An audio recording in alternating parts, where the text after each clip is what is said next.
Hello, my friends. This is Andy and Hedia coming to you live on a late version of Living Fearless Devotional. Really quick, go to livingfearlessdevotional.com right there. That'll take you to the audio podcast for this particular version of our live cast. It gets saved, it gets uploaded, and it's there for you to listen to whenever you want to. Just in case you miss one, it's great to subscribe so that you get notified when it's live so you can hear it. Just in case you have a day like we did, which was extremely busy. Yes. And full of shenanigans is what it was full of. So let's see. We get a comment right away. Outstanding. Nicole, nice to see you watching from work. Oh, why you work so late? Are you on the East Coast, West Coast? I believe she's a nurse. Okay. Yeah, if I'm remembering correctly. But Nicole, make sure and remind me of what it is you do. I'm pretty sure she's a nurse.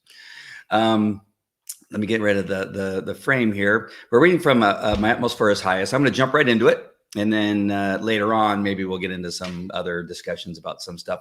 I felt that we had a fairly powerful message from Jack on Wednesday night. I just got the opportunity to listen to it last night. There's some things I took away from it that was really helpful. And so we'll talk a little bit about that and maybe some other stuff that comes up out of this devotional. All right, so let's go ahead and get to the devotional right away. And we both love this picture. It's pretty cool. The colors are amazing. And again, we're reading from My Utmost for His Highest by Oswald Chambers. It's June 25th in the devotional. And the title is Receiving Yourself in the Fires of Sorrow. The reference is John 12, 27 through 28. What shall I say? Father, save me from this hour. But for the purpose I came to this hour, Father, glorify your name. As a saint of God, my attitude towards sorrow and difficulty should not be to ask that they be prevented, but to ask that God protect me so that I may remain what he created me to be, in spite of all the fires of sorrow. Our Lord received himself, accepting his position and realizing his purpose in the midst of the fires of sorrow. He was saved not from the hour, but out of the hour. We say that there ought to be no sorrow, but there is sorrow, and we have to accept and receive ourselves in its fires. If we try to evade sorrow, refusing to deal with it, we are foolish. Sorrow is one of the biggest facts in life, and there is no use in saying it should not be. Sin, sorrow, and suffering are, and it is not for us to say that God has made a mistake in allowing them. Sorrow removes a great deal of a person's shallowness, but it does not always make that person better. Suffering either gives me to myself or it destroys me. You cannot find or receive yourself through success because you lose your head over pride.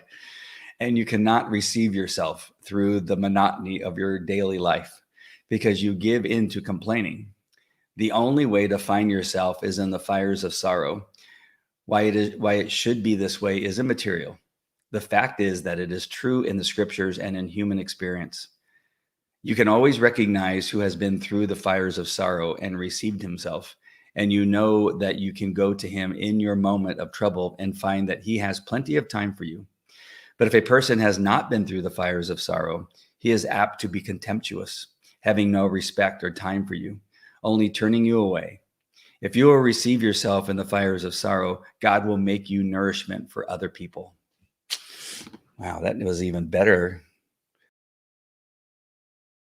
the second time I read it. It's so much of my life. Oh, how so? Because there's no doubt that I've had moments of success. Like, we talk about this all the time. My motivation was that my dad never told me, always told me that I wasn't good enough. And, are you, what's wrong with you? Spankings were a regular thing, that kind of stuff. And so out of that, from an early age, I started working early. Again, I just told this to my kids, like 8 years old, 9 years old, something like that. I was mowing lawns and pulling weeds and picking up trash at the local market. And they would give me like 50 cents for picking up the trash and that kind of stuff. And it just continued. I've never stopped working since I was 8 or so. But when I was doing it, I always wanted to do it the best that I could because I didn't want my dad to have the opportunity to say, see, you're a failure.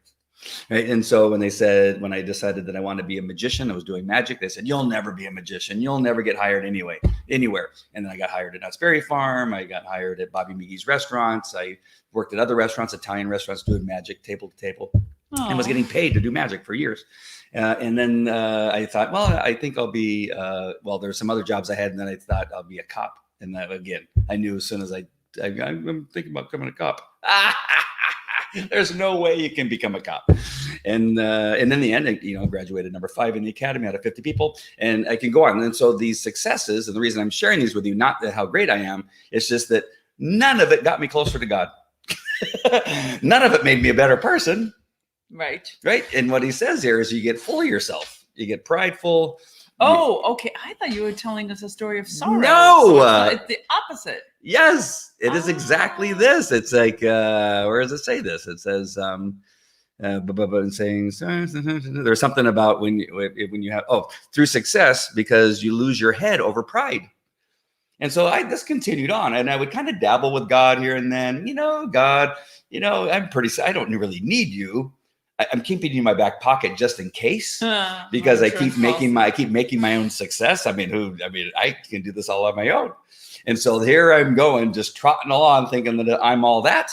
And then bam, something really bad happens. Right. I tried to commit suicide once, or started to commit suicide, some other stuff, but the businesses started to fail. I was going through divorces. And that's when I finally started to see God. It was in the sorrow.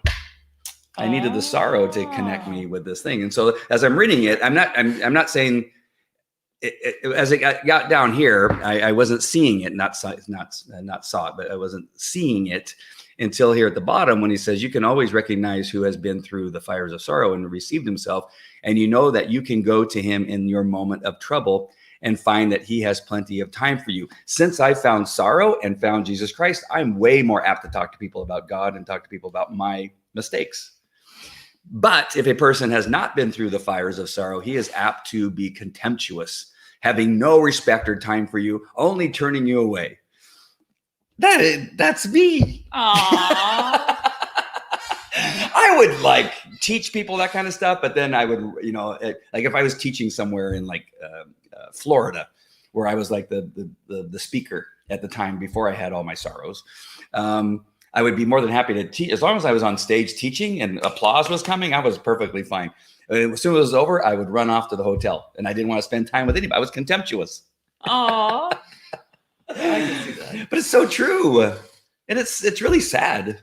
It is. That you have to have sorrow, that you have to have that in order to be able to be closer to God, to be closer to people, to be willing to share yourself. I've told you, I've told these folks plenty of times that I would never have shared any of my failings with anybody, ever.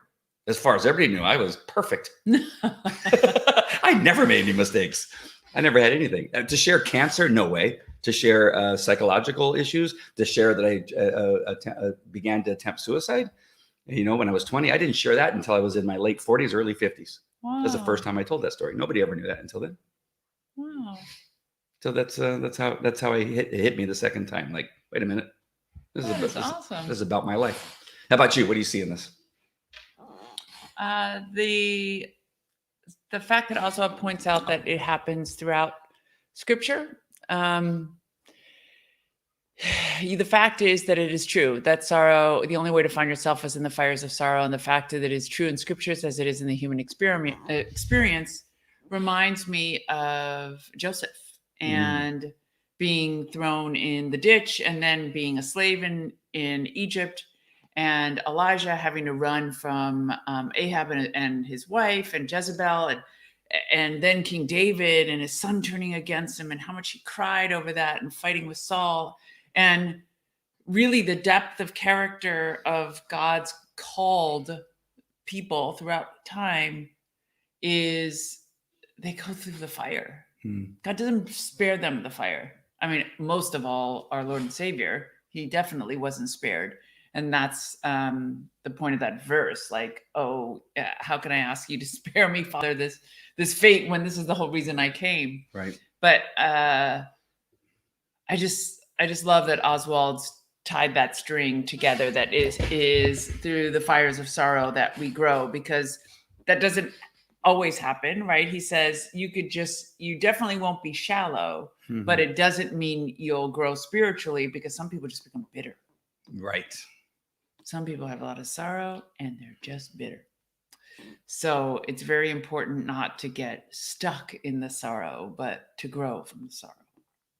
You see that in business. If you've ever run a business long enough and you have people that you know that are business owners. I mean, I used to blow out, man, I'm sweating like crazy. Chamber of commerce meetings and things like that, where you have business owners and they're struggling. And you have people that handle it differently. The struggles of business. Being an entrepreneur is not easy. No. Being a restaurant owner, running a chiropractic, many people went to school for years to be whatever it is they're accountants, lawyers, like I said, restaurateurs, they go to chef school and that kind of stuff, but they didn't go to marketing school. Right. And here they are as a solopreneur by themselves trying to run a business, and they're failing to bring in new customers. They're failing in so many areas. Accounting, if they're lawyers, they're failing in accounting. If they're chiropractors, they're failing at hiring people because they've never done the hiring process. What's that called? Not PR, but the other thing. HR. Thank you. They've never dealt with human resource. They keep hiring horrible people that, they sound great. And then 2 days later, they're stealing from you. Yeah. Right. And so you see these people, and some people just get so bitter, and then some people get motivated out of the failure. Right? There's two different ways of going. But with Christ, and the teachings of the Bible, when you read it, I was reading that book, Leadership. It's by John MacArthur. Oh. But he uses biblical teachings that teach business owners how to be leaders in business. I don't know if that's the exact purpose for it. It's just leadership, but it works perfectly for business. But there's so much goodness in the Bible about that. And one of those things is understanding that there's going to be sorrow. There's going to be times of trouble. There's going to be haters. There's going to be all these things. And now what do you do? Well, number one, you turn to Jesus. Absolutely. And you pray. I want to talk about Nicole here. She's works at a homeless homeless shelter, and talk about if you're going to see sorrow. Yes. Right? Oh, goodness. Yeah, absolutely. This is such a message for the people that she's around. And that's a good opportunity. And, I'm sure she does, but that's a great opportunity for discipling to people. Absolutely. Absolutely. Those are God bless you, Nicole. Yeah, I'm sure amazing. that's such rewarding work. Difficult, I'm sure, but very rewarding. Yeah.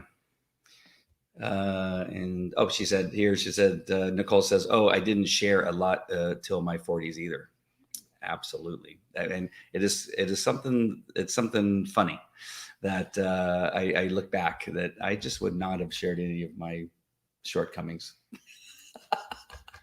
Turning to Jesus is humbling. Yeah, turning to Jesus. And then she says, Nicole says it has humbled her. Absolutely. And so, yeah, I mean, that's, there's some things I have a tough time with. And one of them is with homeless, because as a police officer, we dealt with the homeless in a different kind of way, right? Especially in Anaheim, in Orange County. We're not like LA County, where we let them do whatever they want. In Orange County, trespassing, drunk in public, drinking in public, urinating in public, defecating in public are all we take action, right? In these other cities, they don't. And so in our world, it was moving them out of parks, making sure they went somewhere, occasionally taking them to a homeless shelter that they didn't always stay. Right. They go, we don't want to stay in a homeless shelter. If I want to be in a homeless shelter, I would go to a homeless shelter. And they would argue with us all the way there. I'm just going to leave after you drop me off. I went down these things.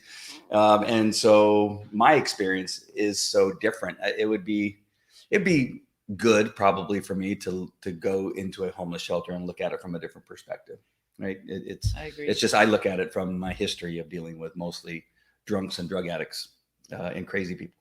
Yes. And some of the major arrests that I had as a sex crimes detective were involving homeless, with rapes and sexual attacks and assault and batteries and that kind of stuff. So I might be slightly wounded from that experience a little jaded. Yes. There's no doubt. How about you? Have you? I mean, have you ever had a chance to work with homeless or go feed them? Oh yeah. Yeah. We had so we did community-based programming in the suburbs outside of DC for the federal government when we were developing terrorism prevention programs. They were Mhm. whole of government, whole of community. And so one of the ways in which we did community building was homeless, making food for the homeless. So we invited kids from the neighborhood, from all the schools, to stand side by side and make sandwiches and meals and stuff for the homeless. And then we would take it to the shelters. Oh, nice. Yeah. Very good. It was very nice. I remember on occasion that I would sit down with, one of the homeless that were regulars, and I remember a couple of times I would sit down with them and just say, where are you from? And then we'd get to talking.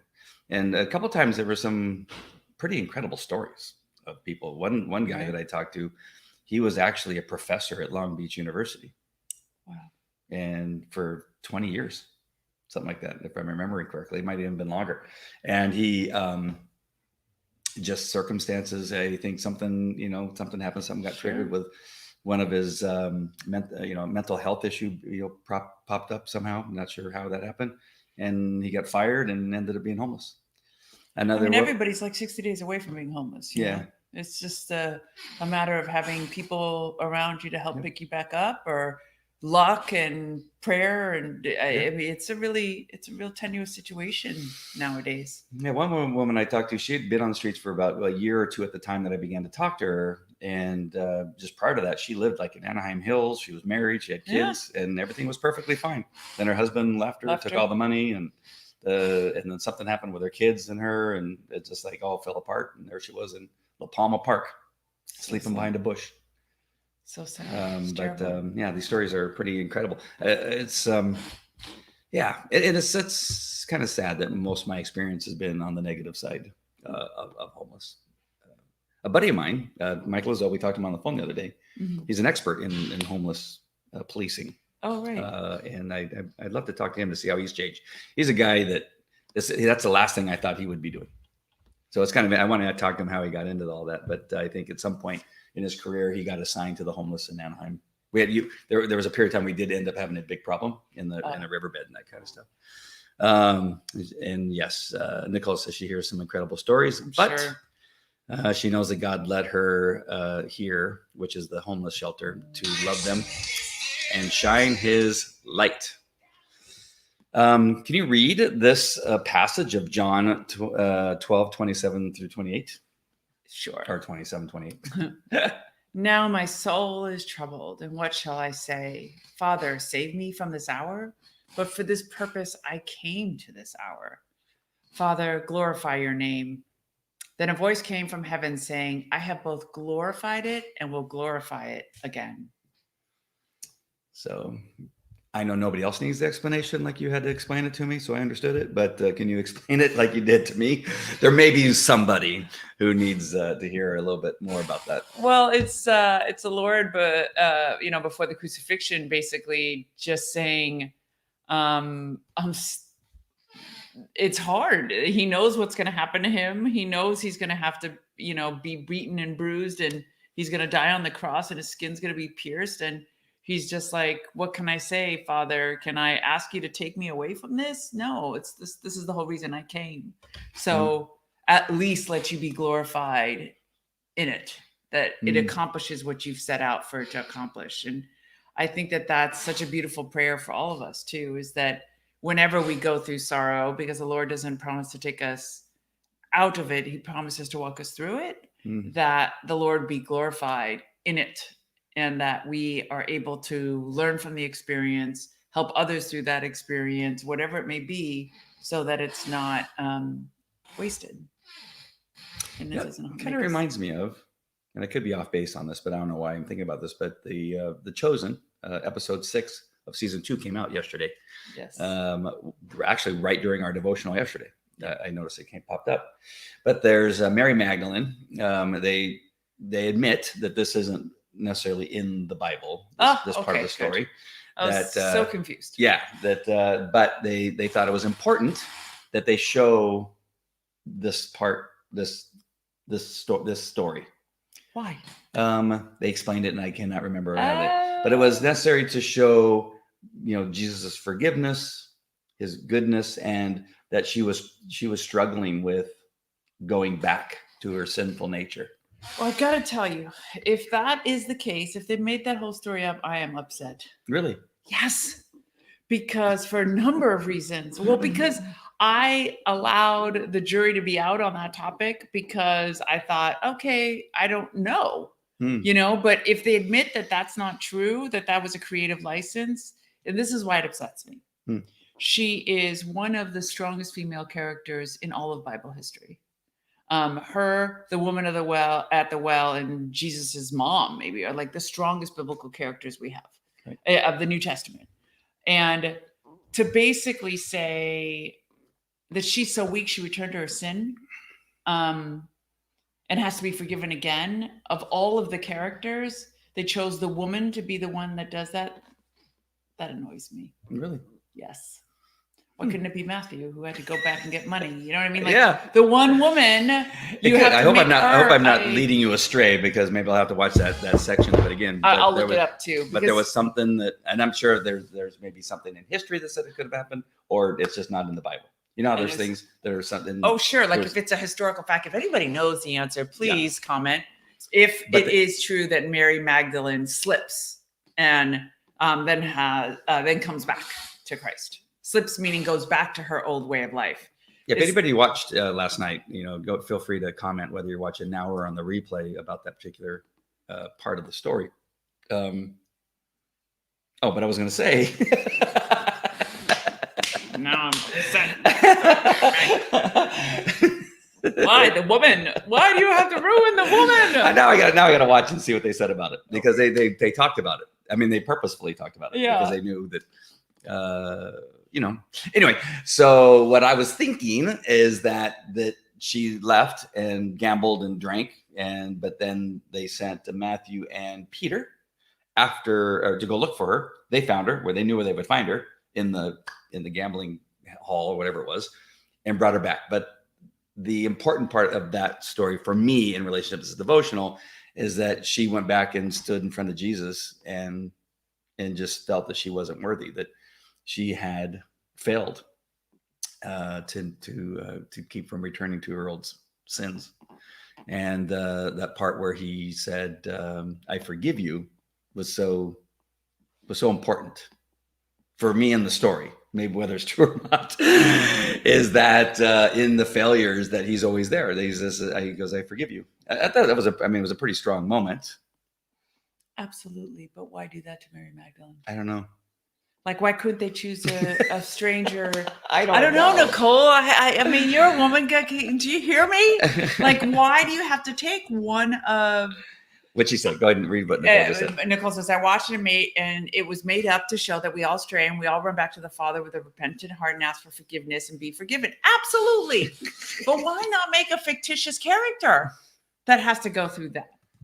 Or one of the men that has to go through that? Why take literally the only female disciple and muddy her and say she doesn't have the strength, and so she has to go back to literally being a prostitute, a drunk, and a gambler? Like, she didn't engage in one sin. She went full bore, Oh no. It's like, oh my God, my favorite show. Now. I'm so upset now. I think I'm going to write to that Dylan who's so full of himself at this point. You think so? Oh my God, I couldn't even watch that after show. Oh really? I couldn't even watch it. I don't see that at all. I don't see it at all. I was just like, oh my goodness. Wow, we have two. That's what's great. We have two different perspectives. Well, because I've got a woman's perspective.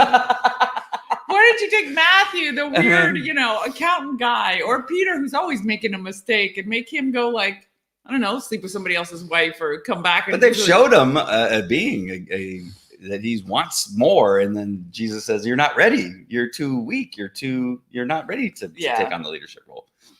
Each of them has showed their weaknesses in this process to show that they are fleshly, horrible, sinful people.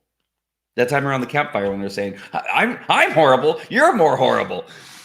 No, you're more horrible." So we've had that. It's just her story went a little bit farther. A little bit. A little bit. Oh, Hey, but the other thing, and I like the director. I think he's he's so full of himself now. Really? It's like he thinks it's all about him. It's just, I don't know. somebody has to be the. It is all about Jesus. It is not about your movie and your movie reaching 1 billion people, and we're going to make this a movement. And it's A movement so that it Jesus. touches on people, that it moves people to come It's to church, to not. come to Jesus. Jesus is the movement. The film Yes. just manages to The chosen capture happens to be something, the tool, just like the church is just a tool. a tool. But if you start to think the tool is the end goal, you lost it. You've lost the power of it being about Jesus. See, somebody's making a smiley, laughing face at me. I'm so animated. I'm so about glad this. I brought it up because I I'm so animated about this. can always tell when you're not really. You start texting. Uh, You get on your phone. it took the grace of God for me not to start, because I know you're not a big fan of commentary during a show. So I was like, I don't know. I feel like they do a great job depicting Jesus, but to start to look like you're taking the credit for the power of the movie, which is the power of the gospel, is not very humble. It's basically saying, wow, what an amazing product we have. No, what an amazing product you're selling. It's easy to sell because the amazing product is Jesus. But it's just like, I don't know, it was just a sense of like this over glorification of the director, as if this is all about his vision and about his script, and the script is. I don't hear any of that. I Really? got to listen closer. You know, and I mean, they were talking about paying it. it forward is not a way of making money. It's a way that they can continue to make the show. And so the paying forward part, because he says, we don't want your money if you can't afford it. We don't want you to pay for it Right. if you can't pay anything. But if you are willing to and have the means, then pay so that other people can continue to watch Sure. it. So that people can watch it for free. So it doesn't have to be a paid, you have to pay Netflix to Right. watch it. You don't have to pay anything. No, I get that. So I That's think not that you okay. have to promote it. You have to put it out there. You have to get millions of viewers so that another million people can see it for free in places where maybe they couldn't afford to pay anything. Sure, I could see that. So I don't know. I'm looking at it from that perspective. You're I'm not cyn- convinced. You're not I'm convinced. cynical. Really? I'm a little cynical. Well, I'm supposed to be the cynical one. I'm. No, you're much more open-hearted about certain things than I am. How do you guys feel? I mean, I love Everybody's this show. speechless. I'm learning so love much. the I'm show, learning so but I much. like the people who made the show to not talk so much, because I feel like That was they're the trying first to time they've ever done overshadow. that. They've never. No, we've seen a bunch of interviews with them. Yeah, but we watch them. You don't have to watch them. We could just watch the show. Oh, this one they make you watch it because it was before the. No, they didn't make anybody watch it. It was on YouTube. You could have just gone on the app like we did. We just went on the app and played it. Oh. We didn't have to listen to the commentary. I chose to Oh. because I wanted to hear what they had. That was the first time they've ever done that. Gotcha. They went to this, I don't know if it was an auditorium or a church, but they invited Did all a these people to come screening. over and watch it. And they said this will be fun to have a bunch of people watch it together. I get it. It was a screening as opposed Yeah. to just the release. But we didn't have to do that. I made you do it, and now. And they had Duck Dynasty guy there, whatever his Yes. name is. I don't know who he's. Jace. What? Jace. Jace? Yeah, not Jason, not Jay, but Jace. His name is Jace. What's his wife's name? No. Missy. Missy? Missy. All right. Yeah, she's more articulate than he is. See, I'll bag on them. He's kind of like all over the place, but I mean, he had some good things to say. I got to say that he's pretty. He's a guy that I would like hanging out with and go skiing with or fishing or something like that. But he's just not that articulate. He's kind of like me. Huh.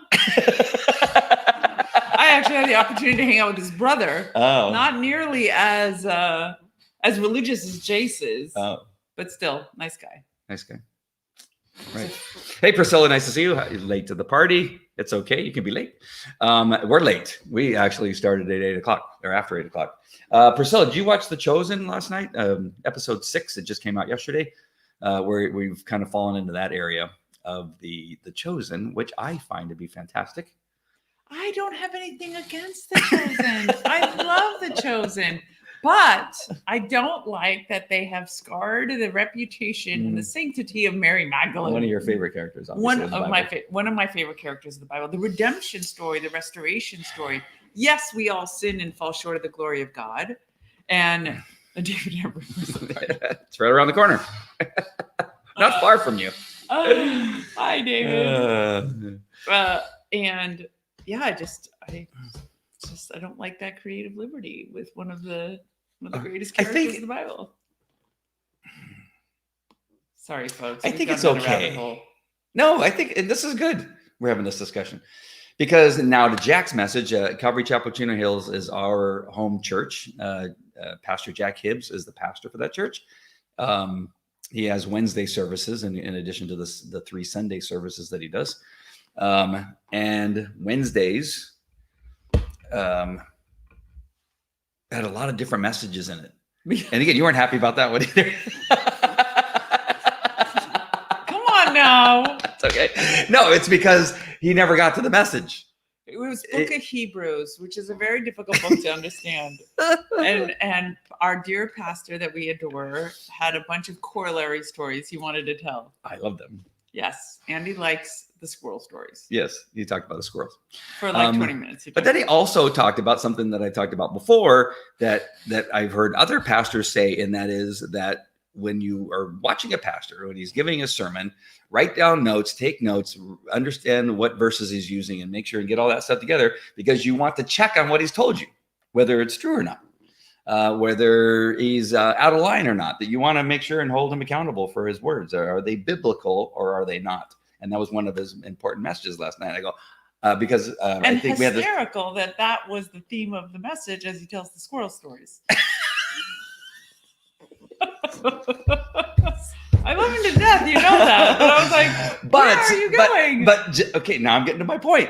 So he used a squirrel story to talk about there's one squirrel that he has in his backyard who's like very skittish and scared. He goes, what happened to that squirrel and their life that they're so skittish and so squirrely, right?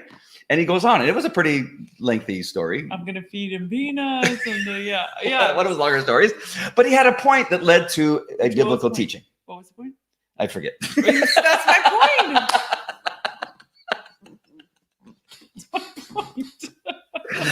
No, that's why I said I was going to watch it again because there were so many good points. But I do that with everything. It's not just the squirrel story. Yeah.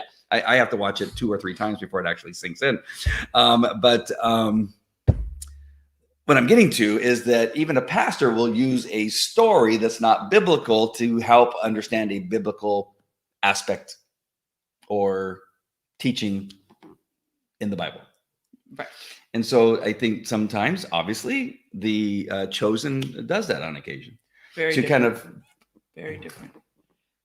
He's talking about a squirrel, and they're taking a real live like saint of the New Testament and mucking it up for people who don't know, because I seriously didn't know, and I'm sure everybody like me doesn't know if that's a fake story. So it leaves everybody with the impression that she slipped, and instead of giving her the stature that she deserves, which is she came to Christ and that was it. You know, she was one of the warriors of Christ. She was the only one who was at the cross. All the men ran. She was the only one who But went now to we the know why, tomb. because he forgave her. Forgave her twice. After- That's made up. See, you're reading into that, but that's a fake story. She was forgiven once and it was done. Oh my gosh. Yeah. You got me rethinking my whole Because it literally seeps into your thinking that, but that's why she goes to the tomb, because she was forgiven twice. No, she was forgiven once. She would have done it for the first time. She didn't would've need done the it. second time. She didn't happen the second time. Poor lady. Her whole history is being marred by But it was this a show. great moment in the Chosen. I squeezed your toe and I hurt you because I was. Hurt me. I didn't mean to do that. You squeezed So really hard. she goes, look up. And she looks up and looks at Jesus and says, I forgive you. And man, the waterworks came on. Yep. And I was massaging her feet at the same time. And I don't know what happened. I started like going, I squeezed. so hard. hard. I am so sorry. And I was like, ow! I was about to cry and I couldn't because he hurt my toe so bad. I felt like he was forgiving me. I mean, it was really. See, we had this whole discussion that kind of took us off of the point that I was going to get there. Is that when she I know that we were not able to erase any of the other stuff, but what I was going to say before was that at that moment when he said, Felt like you're forgiving look me. up. Yes. And he said, I forgive you, and they were looking eye to eye.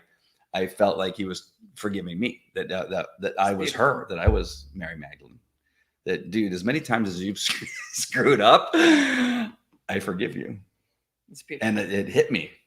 And I'm almost getting emotional again, even though it's not real. But the believer falls 7 times and still gets up. Oh. The reality of the endless forgiveness of Christ is something that is beautiful to depict. There's definitely not a problem with that because he forgives us over and over and over again, for sure. I think that's a separate. I'll watch what they said issue. about that. Oh, I'm going to Google it now. That way I don't have to subject you to their discussion about it. I'm going to look it up now because I'm sure a bunch of people are looking it up. I'm sure it's a big topic on the internet. Well, it can't be the only little twist that they put in there just to, because a story has to flow, a movie has to flow, and the Bible doesn't necessarily, it's a great writing, but it doesn't always flow to be able to make a movie without adding a little bit from for one sure. scene to the next. I know what you're saying. I understand, and I'm with you. But they had a reason why they did it, and I can't remember what it was. I don't care what the reason is. Don't you understand? I don't care. It's just like, I don't know. No. It's also like I was watching. You're telling me like just. It's just like let's say like they make this The Chosen. The next couple episodes we see they decide that they're going to make Peter. He's been on the road all these times. They're going to make him gay. They're like it has to be contemporary. Yeah. So Peter turns gay. Well, no, that's over the line. Wait a minute. So a woman going and fornicating, drinking and gambling. I don't think she fornicated. It's not over the line? I don't think she fornicated. But him becoming gay is over the line. Is it a masculine thing? Like that's oh no, you can't make one of the disciples gay, but you could turn her into a hooker, and that's okay. Yeah, which I love you. Oh, I'm so offended right now. I love you so much. I'm so offended. Not at you, but just I know that's why I love you. Just the fact that that creative. That's license. Why we work, though. Whether you think we work or not, that's why we work. This is like because you're Archie Bunker and I'm Esther. The modern version of we're the Mexicans. What is her name? The modern day Archie Bunker and his wife. Which Archie's? You're in trouble. I'm sorry. Priscilla said I'm in trouble. No, Priscilla. See, my point is that it's a typical male attitude that it's okay. You can't take one of the like strong male characters and muddy up his reputation. So you take the chick, Edith Bunker.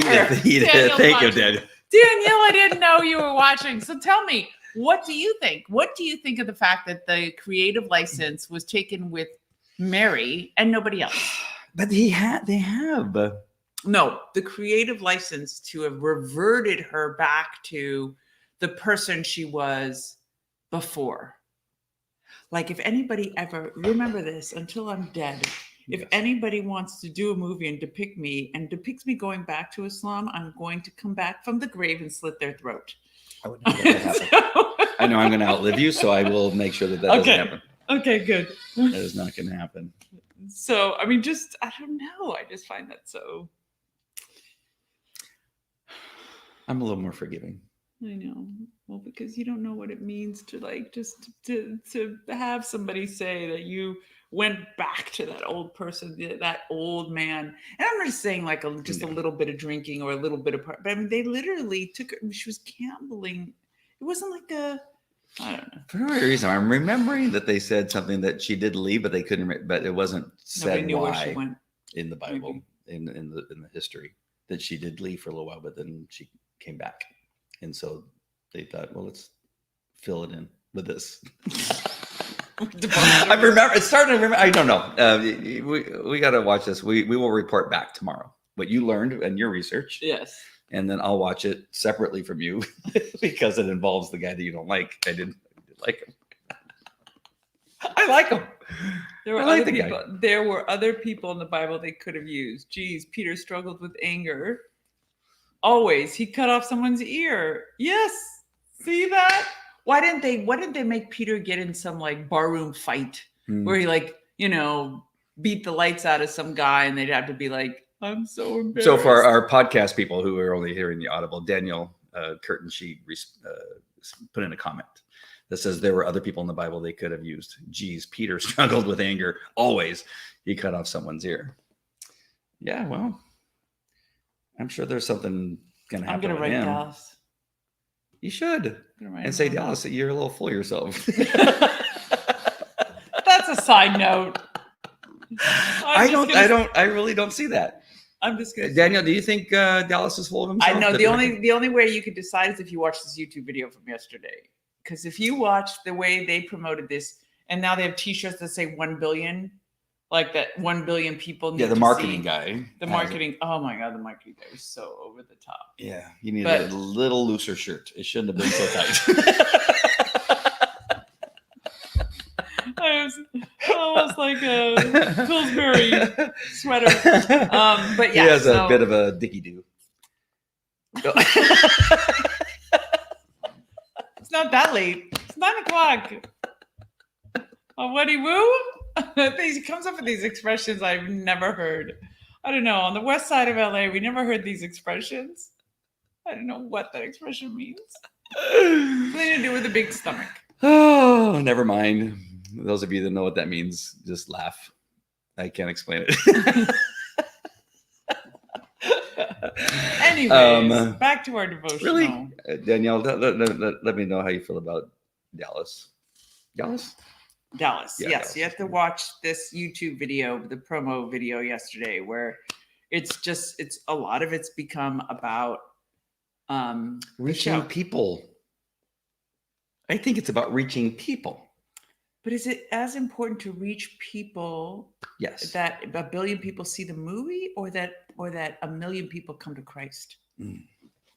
That's my point. Is that you are so amazing. The focus has to be on finding Christ, not seeing a movie. About Christ. No, that if you just see a movie about Christ and you do nothing but eat popcorn and go about your business, you've done nothing. It has to impact people to come to Christ. Otherwise, it's just another movie. I don't know. Shit, Daniel's saying, go ahead. I'll have to go and watch. I haven't yet. We will have to pray for them because they are really reaching people with the message they are providing. Yes, absolutely. My over cynical self is like, here's the thing, Danielle, is that once you watch it, my fear in any time people over-aggrandize what they've done or what's happened to them is that there's a fear that this pride, and it becomes more about them and the movie than it is about Jesus. The movie is a great tool for people to meet Jesus. But at the end of the day, we still have to remember the point is Jesus and the gospel. Well, apparently they live pretty close to where you lived. Yes. Before you moved here. Yeah, absolutely. That's why our school you probably helped. knows somebody that knows them. Oh no, that's why our school, my daughter's old school, they had to watch the film, and then they had this like premiere at the school and stuff. I think we should find somebody that knows him that we can interview him, and you can ask him. About Mary. Ask him about himself. Like, are you a little full of yourself there, Dallas? Let's talk about this. Let's talk about this.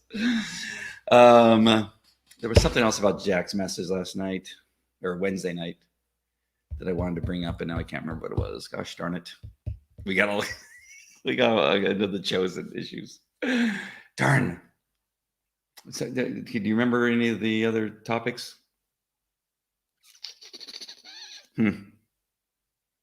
Priscilla, you must have seen Wednesday's service. There was a couple good ones, and there was one in particular that I wanted to bring up, and I can't think of what it is. I've got the chosen now in my brain. No, I ended up having a talk with let's see, Daniel says it could be a future article for the Christian Post. I don't know about that. Yes. I don't know if I'm going to call out Dallas on my You should. That will get us connected for sure. Maybe throw tomatoes. I had a talk with the two younger children today about what they're watching on their devices. And it had to do with what Jack was talking about on Wednesday that I watched last night. And I can't remember what that was, but it had to do with just what are you immersing yourself in? What is it you're making a daily diet of? Sure. Is it a daily diet of Jesus? Is it a daily diet of shenanigans, of Instagram, TikTok? These aren't the examples that he used, but that really just got me to think. I wanted to go back because I've kind of gotten away from allowing them to watch stuff kind of unmonitored. In this house, it was in my house, in the one in Brea. I could not help but hear what they were doing, and I would hear an F word, an S word, I would shut it down like immediately. Like, listen, there's other stuff you can watch. You don't need to be watching stuff with that kind of language. Here, the house. You need a scooter. Be a mall cop. So now I have to go the old-fashioned way and actually go back and review their histories on everything they're watching. And of course, I mean, Red is actually pretty good, but there are a few things that he's gotten into recently that I just had to shut down with him today. And I love that kid. Now, he's either smart enough to go, yes, Dad, I understand, and he's really easygoing, but he's actually pretty good. Yes. Right. When you say, hey, come here, he runs and he stands and goes, what do you need me to do? I'll do it. And he's been really good. So he understood what I was saying, and we'll see what happens over the next couple of days as I monitor his history. But I thought that was a really important message, what Jack said, and I just can't remember what it was he was talking about. There's so much stuff, but it really was, who are you surrounding yourself with? And yes. I think is not only like friends and other, but also what it is that you're partaking in with your eyes. Absolutely. And what you're doing affects you over a period of time. You begin to think that that's normal. Absolutely. And we're finding that's what's happening in our schools, right? If we allow CRT, critical race theory, CRT to actually be taught in the schools, they'll get a regular diet of how we are all racist. Absolutely. And how our history of our country is racist, and how police are racist, right? And now they're hearing it, and we've seen that in our own lives with our kids, is that they're following influencers. That's actually a pretty good name for them, who are influence our kids to believe that our country is bad, that our Constitution is bad, that Christians hate gays, right? Because they're told that over and over again, don't be a Christian because they hate gays. We've never said anything that we hate gays. We love the people. It is the God that says, having sex with the same sex is a sin. Robbing banks is a sin.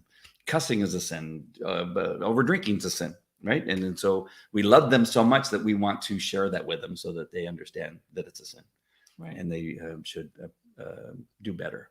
If they were to follow Christ, they can do better.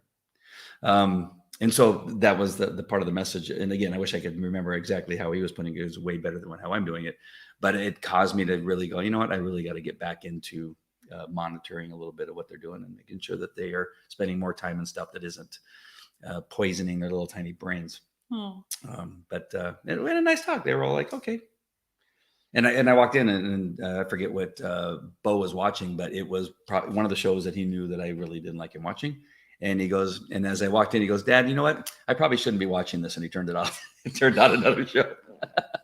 It was pretty funny. All right. So, but I wish that I did want to talk about that. I just can't remember what he was saying and what biblical reference he had towards it, but it was really good. It caught my attention, which is important. Anything else on The Chosen you want to talk about? Nope. Oh my gosh. That was I did not expect any of that. No, but it was good. I'm God. I love, there's so much I love about it. I mean, there's so much I love, but when you have a thought or opinion on something, you share it and it's important and but it's good. I mean, you're not, you don't just kind of go along, well, I won't say anything because, it's an opposite view of me or somebody on the screen. Well, I think it's a good. I think it's. I mean, yeah. it's not hateful. Sometimes I Or anything. can't control it. It's a great discussion, though. Sometimes I can't control it. It just kind of comes out. No, but you brought me to think a little bit more about, maybe we just got to pay attention. And that's, again, part of Jack's message on Wednesday was that you Exactly. got to make sure you're watching and question everything. That was his main point. Is that was question his everything. main point. Yes. Very important. All right, here we go. Amy says, go ahead. The Chosen has impacted a lot of people and led them to Christ. Giles frequently and humbly credits the Lord for using him to create this show and for giving him a platform to spread God's word. Yes, Amy, and that's what it looked like in the first couple of interviews I've seen of him. Did you see this one last night? Please watch the one from the release of episode 6 and tell me if it's just, I don't know, the whole, maybe it was the combination of being on stage also with this promoter. It just seemed very, I don't know, it was a little bit over the top.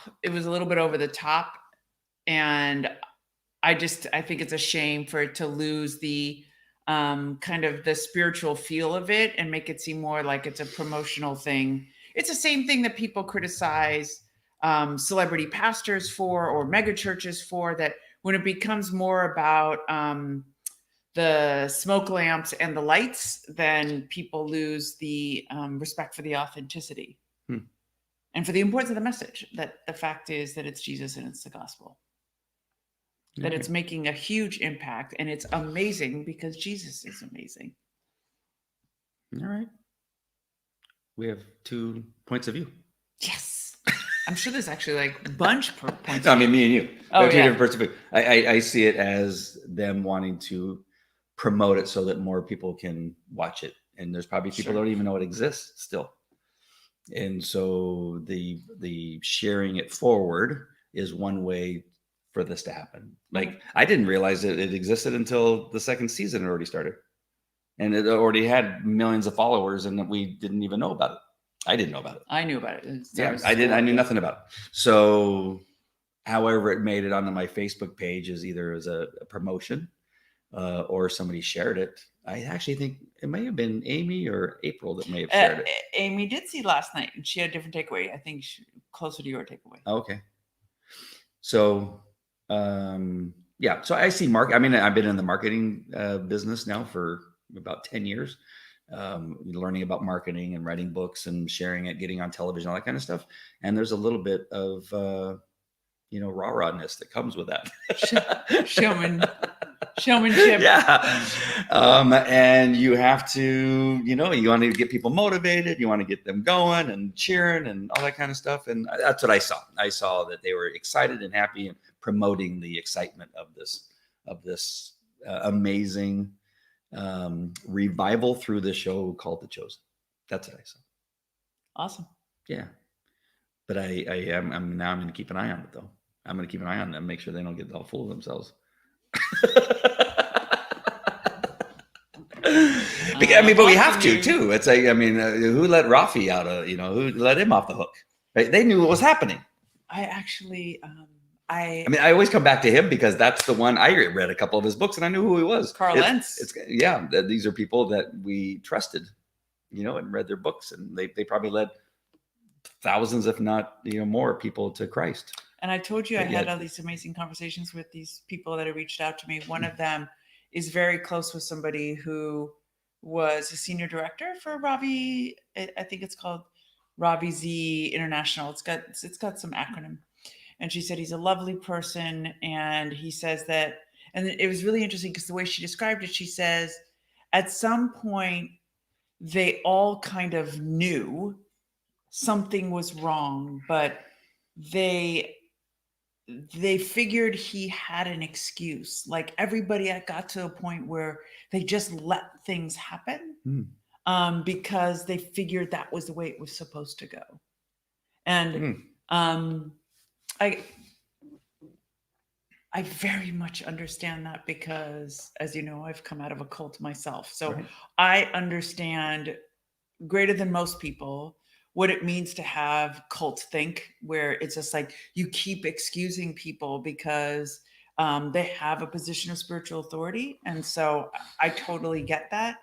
And I think part of what Jack was saying in terms of false teachers last night was we have to constantly be wary of false teachers that come in the last days with miracles, with, twisting the word of God, twisting the word of the Bible, for pretending to have Christ consciousness. I mean, there's all kinds of things and all kinds of movements that'll happen in the last days. And it's just important to look and see and hear everything with a discerning ear. Absolutely. I love that. Anything else? No. That was really good. So important. Yeah. And Jack also said, question everything. Yeah. Even him. Let's see. I think that's it for me too. I think we talked enough. Yeah. So, I didn't talk about my prostate. do you have to? Same. Same. It's Same, getting same. better. It's getting better. Everything's moving along. Yes. Yeah. Praise God. That's at the end of the day what matters.